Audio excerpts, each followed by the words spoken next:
Guys প্রথমে ভিডিওটা দেখি তারপর পাবলিকের করা ফানি কমেন্টগুলো পড়ি। ওকে।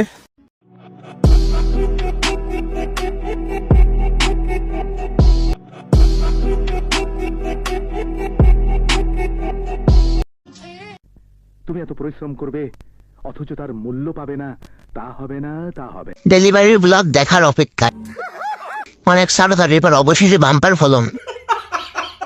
বুঝি না ওরা কনসিভ করলে কালকে ডেলিভারি হয়ে যায় আর আমাদের গরমের নিঃশ্বাসটাও নিতে নিতে মাস শেষ হয় না। বাচ্চা দিয়ে ব্যবসা শুরু করবে দুদিন পর। আর এই পৃথিবীর একমাত্র মা হবেন উনি। গুলিস্তানের বস্তির কোথাকার। তোরা কেন ইন্ডিয়ার ওই ফিল একটাই ছিলি না?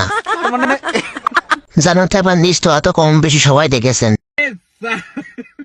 চুষা যান না, গেল তো মন মেজাজটা নষ্ট হয়ে।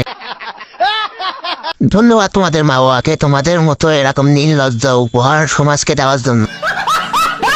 চুলকায় যৌবনের আর দোষ হয় অ্যালার্জি।